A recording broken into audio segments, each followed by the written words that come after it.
রাজধানীর ভোটচিত্রে বড় ধরনের ওলটপালট। ঢাকার ২০ আসনের গোপন জরিপ কি বলছে?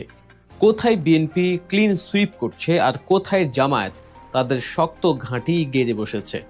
নির্বাচনের দিন যতই ঘনিয়ে আসছে পাল্টে যাচ্ছে মাঠের চিত্র। ঢাকার অভিজাত পাড়া গুলশান থেকে শুরু করে পুরান ঢাকার অলিগলি সবখানেই এখন নতুন সমীকরণ। হেভিওয়েট নেতারা কি টিকতে পারবেন নাকি জুলাই বিপ্লবের নতুন মুখের কাছে ধরাশায়ী হবেন? রাজধানীর ২০টি আসনের হাড্ডাহাড্ডি লড়াইয়ের এক্সক্লুসিভ খবর জানতে ভিডিওটি না টেনে শেষ পর্যন্ত দেখুন, কারণ ঢাকার দখল যার, ক্ষমতার চাবি তার। নির্বাচনের দিনক্ষণ যতই এগিয়ে আসছে রাজনীতির মাঠ ততই উত্তপ্ত হচ্ছে। বিশেষ করে রাজধানী ঢাকা এখন পুরোপুরি নির্বাচনী আমেজে থমথমে। ঢাকা জেলার মোট ২০টি সংসদীয় আসন নিয়ে চলছে নানা জল্পনা কল্পনা। এক সময় মনে করা হতো ঢাকা মানেই নির্দিষ্ট কিছু দলের একচ্ছত্র আধিপত্য, কিন্তু এবারের প্রেক্ষাপট সম্পূর্ণ ভিন্ন। বিএনপির একাধিক হেভিওয়েট নেতার বিপরীতে জামায়াত ইসলামী মাঠে নামিয়েছে তাদের সবচেয়ে সুসংগঠিত এবং পরিচিত মুখগুলোকে। এর সাথে যুক্ত হয়েছে এনসিপি বা নতুন রাজনৈতিক শক্তির প্রভাব, যা অনেক পুরনো হিসাব নিকাশকে ভুল প্রমাণ করতে পারে। শুরু করা যাক ঢাকার একেবারে প্রান্ত সীমা থেকে। ঢাকা ১ আসন। দোহার ও নবাবগঞ্জ উপজেলা নিয়ে গঠিত এই আসনটি সব সময়ই ভিআইপি আসন হিসেবে পরিচিত।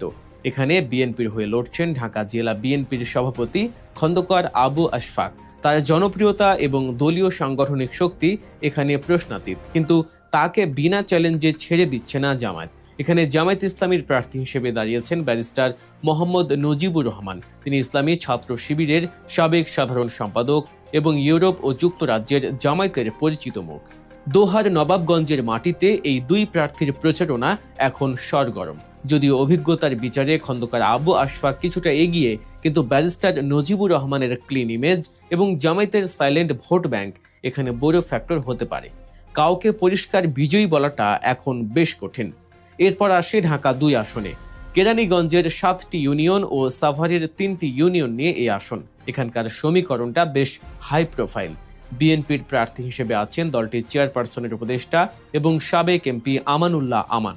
কেরানীগঞ্জের রাজনীতিতে আমানুল্লাহ আমান একচ্ছত্র অধিপতি হিসেবেই পরিচিত ছিলেন দীর্ঘকাল। তার বিপরীতে জামায়াত মনোনয়ন দিয়েছে অবসরপ্রাপ্ত কর্নেল আব্দুল হককে। আমানুল্লাহ আমানের দীর্ঘ অভিজ্ঞতা এবং এমপি হিসেবে তার অতীত কার্যকলাপ তাকে অনেকটাই এগিয়ে রেখেছে।